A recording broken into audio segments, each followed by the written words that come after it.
नमस्कार, बहुत स्वागत आपके साथ। मैं हूं ललित प्रजापति। अंकुर त्यागी भी हमारे साथ हैं। जियोपॉलिटिकल और ख़ासतौर पर इसे जियोपॉलिटिकल ना समझा जाए, इसे पड़ोस से समझा जाए। हमारे पड़ोस में यानी पाकिस्तान में बड़ी उथल पुथल मची हुई है। कुछ दिनों पहले उथल पुथल मची हुई थी और अब जो मुनीर हैं, जिन्हें मुल्ला मुनीर जानकार कहते हैं, उन्हें और ज़्यादा नवाजा जा रहा है। किस तरह की स्थितियाँ वहाँ पर बन चली हैं, उसको लेकर बात करेंगे। पाकिस्तान में क्या? देखिए, पाकिस्तान में फ़िलहाल आसिम मुनीर है, उनके लिए तो बल्ले बल्ले है। पाकिस्तान आसिम मुनीर को 5 सालों के लिए CDF बनाया गया, यानी कि चीफ डिफेंस फोर्सेस, उनको चीफ ऑफ डिफेंस फोर्सेस बनाया गया है, CDF। तो अब आसिम मुनीर का जो कब्जा था पाकिस्तान की हुकूमत पर, या वो कहें कि जो हाइब्रिड निज़ाम वो चला रहे थे, उस पर उनकी जो पकड़ है वो और मजबूत हो गई है। और अब मुझे लगता है कि पाकिस्तान इसके लिए ज़िम्मेदार कोई नहीं है, क्योंकि अक्सर ये जो सवाल उठता था कि पाकिस्तान में जो फ़ौज है वो इतनी ताकतवर क्यों है, उसके लिए जनता ज़िम्मेदार है।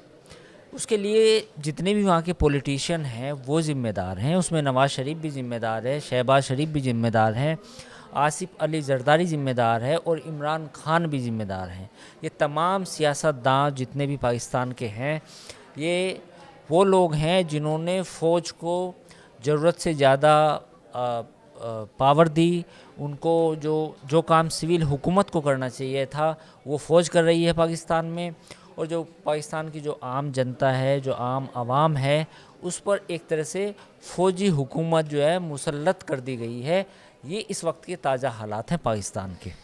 और जो ये 27वां संशोधन है, जिस तरह से सर कह रहे हैं, ये सेना को और ज़्यादा मजबूत करने वाला, और ज़्यादा तानाशाही की तरफ धकेलने वाला। एक बात और भी है कि जो इन पर लगाम लगाने की कोशिश करेगा वो इमरान हो जाएगा, कुछ ऐसा भी लगता है। नहीं, बात वो नहीं है, ये तो गलत फहमी थी। पहले एक खबर ये भी उड़ी थी कल, हाँ। कि शहबाज शरीफ ने को शायद नवाज़ शरीफ ने फ़ोन किया और फ़ोन करके कहा कि भाई ये जो आईनी तरमीम आप कर रहे हैं ये मत करें, क्योंकि इससे जो आसिम मुनीर को एक इतनी एब्सोलूट पावर मिल जाएगी कि फिर उनको रोकना मुश्किल होगा। तो लेकिन ऐसा नहीं होगा। काफ़ी लोग हैं जो पाकिस्तान की फ़ौज को बहुत करीबी से देखते हैं, मैं अक्सर उनका जिक्र करता हूँ। आयशा सिद्दीक़ा, वो पाकिस्तान की एक मिलिट्री हिस्टोरियन है। तो उन्होंने लिखा कि जो पुरानी तारीख़ बताती है पाकिस्तान की, वो यही बताती है कि जब जब पाकिस्तानी फ़ौज का जर्नैल ताकतवर हुआ है तो उस पर जो दस्तखत हुए हैं वो दस्तखत हमेशा वहाँ के पॉलिटिशियन ने किए हैं। तो ऐसा अब कुछ नहीं होने जा रहा है कि आसिम मुनीर को जो CDF बनाया जाएगा तो उस पर पाकिस्तान के जो प्राइम मिनिस्टर या जो प्रेसिडेंट होंगे उनके दस्तखत नहीं होंगे। और हुआ भी ऐसा ही। जब आसिम मुनीर का नोटिफिकेशन आया तो उस पर आसिफ अली जरदारी के सिग्नेचर थे, जो इस बात का गवाही दे रहे हैं कि पाकिस्तान में कुछ भी बदल जाए, कितने ही मौसम बन जाए, कुछ भी हो जाए, लेकिन जो पाकिस्तान की जो फ़ौज है वो वहाँ पर हमेशा सिविल हुकूमत पर भारी पड़ेगी। और एक तरह से जो मुल्क है ये डिक्टेटरशिप की तरफ जा रहा है। डिक्टेटरशिप की तरफ जा रहा है। एक थोड़ा इससे इतर सवाल है मेरा, इमरान को लेकर वो सवाल इमरान है। को बिल्कुल। और क्या ऐसा नहीं लगता कि जो भी ये घटनाक्रम रहा है उससे एक तरह से इमरान की पार्टी PTI, इमरान के कार्यकर्ता, उन सबको काइंड ऑफ रिचार्ज मिल गया है, ये जो पिछला पूरा घटनाक्रम रहा? हाँ, इससे थोड़ा कहीं ना कहीं ये नैरेटिव तो जनता में गया है, आवाम में गया है, कि जो PTI जो बात कह रही थी इतने दिन से कि जो फ़ौज है उसका जो दखलंदाजी है, जितने भी इदारे हैं, जितने भी डिपार्टमेंट्स हैं, वो उसकी जो वो मुखालफत कर रही थी, उसको कहीं ना कहीं एक जो आवाम है उसमें मकबूलियत मिली है बिल्कुल। क्योंकि इमरान खान पिछले अगस्त 2023 से जेल में बंद हैं। इस समय 2.5 साल उनको तकरीबन हो गया है। और पिछले 2.5 सालों में इमरान खान की जो जद्दोजहद है वो सिर्फ इसी बिना पर है कि जो पाकिस्तान की फ़ौज है उसका सियासत में दखल देने का कोई अधिकार नहीं है। उसकी कोई जिम्मेदारी नहीं बनती कि वो पाकिस्तान की सियासत में दखल करे। पाकिस्तान की जो फ़ौज है उसका जो काम है वो सिक्योरिटी फराम करना है, मुल्क को सियासत करना नहीं है। तो इस नैरेटिव को कहीं ना कहीं मकबूलियत मिलेगी। लेकिन जो पाकिस्तान के मौजूदा हालात हैं वो बेहद पेचीदा है। यानी कि देखिए, अगर वो इलेक्शन अभी 1 या 1.5 साल में हों पाकिस्तान में, तो काफ़ी बड़ा मुश्किल लगेगा कि वहाँ पर फ्री एंड फेयर इलेक्शन हो जाएंगे और PTI को हुकूमत में आ जाएगी और पीटीआई इसको आईनी तरमीम से फिर पलट देगी, क्योंकि जो लास्ट इलेक्शन हुआ था उसमें तो पीटीआई को चुनाव ही नहीं लड़ने दिया गया था, इमरान खान चुनाव ही नहीं लड़ पाए।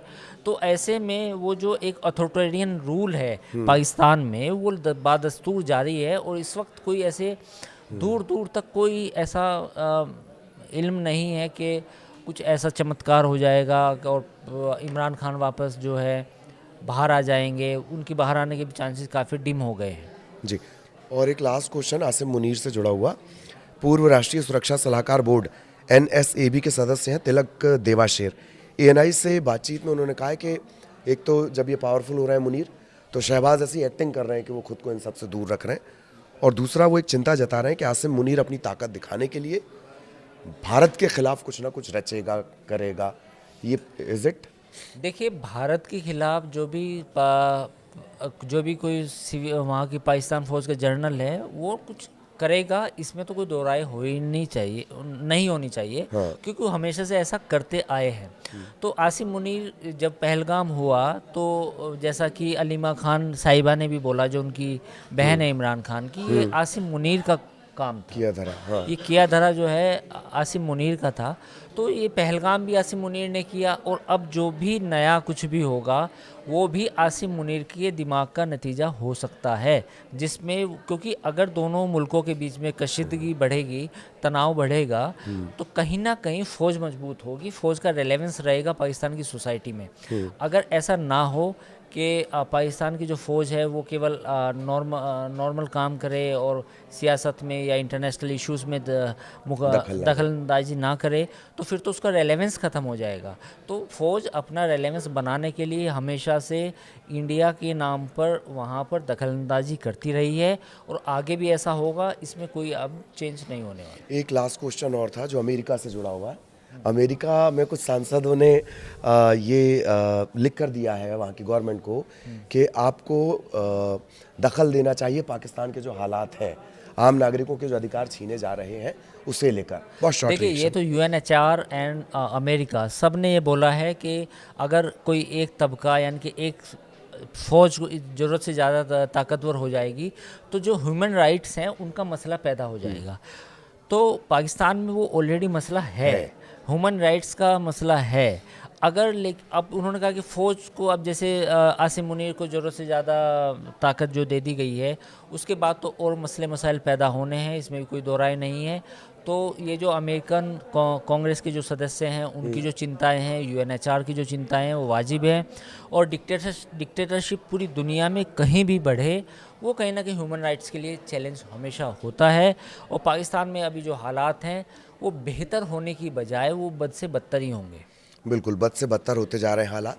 तो इसी तरीके से बहुत आसान शब्दों में हम आपके लिए तमाम जो जियोपॉलिटिक्स है उसे डिकोड करेंगे। फ़िलहाल के लिए इजाज़त दीजिए। नमस्कार। Thank you.